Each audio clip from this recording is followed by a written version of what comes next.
Rail नगर गांव का नाम था, जो एक पुराने रेलवे ट्रैक के पास बसा हुआ था। रोजाना 6 बार ट्रेन गुजरती।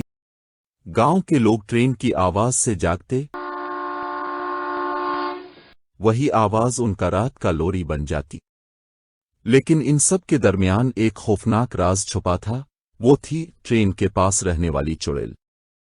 कहा जाता था कि रेलवे पटरी के किनारे एक टूटा फूटा कुआं है, जिसके करीब रात को कोई नहीं जाता। वो जगह चुड़ैल का गढ़ कहलाती थी। बच्चों को सख्ती से मना किया गया था कि वहां न जाएं, लेकिन बच्चों की शरारत किसी कानून को नहीं मानती। मोटू, चंपी और भूला गांव के सबसे शरारती बच्चे थे।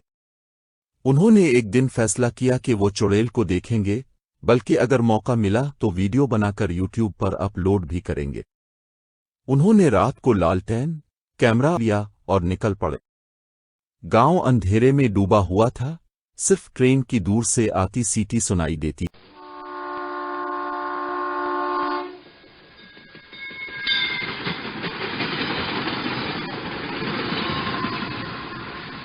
जब वो कुनवे के पास पहुंचे, फौजी आगे बढ़ा और बोला, डरने का क्या फायदा, वीडियो तो बनानी है। अचानक झाड़ियों से एक साया निकला। बच्चे भागे।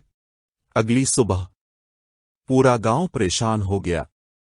दादियों ने अपनी पुरानी बातें याद की कि ये वही चुड़ैल है जो 40 साल पहले रेलवे स्टेशन पर मर्दों को ले जाती थी। कुछ ने कहा कि वो एक लड़की थी जिसकी शादी ट्रेन के नीचे आकर रुक गई थी और अब उसकी रूह बदला लेने आई है। कुछ का कहना था वो ट्रेन की सीटी की आवाज पर निकलती है। गांव वालों ने मशवरा किया कि एक रेलवे बाबा को बुलाया जाए जो चुड़ैलों को काबू में रखता है। रेलवे बाबा आया। उसने गांव वालों को हुक्म दिया कि वो रात को 12 बजे कुनवे के पास जमा हों और ट्रेन की सीटी पर जोर जोर से हवन हवन करे। सब ने ऐसा ही किया। जैसे ही ट्रेन आई,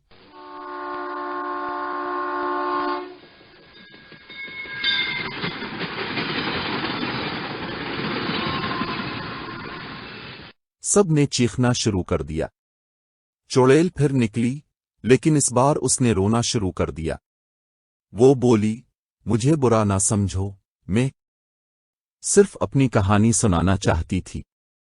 तब सबको मालूम हुआ वो चुड़ैल नहीं थी, बल्कि एक लड़की थी जिसकी शादी वाले दिन दूल्हा ट्रेन के नीचे आ गया और वो पागल हो गई।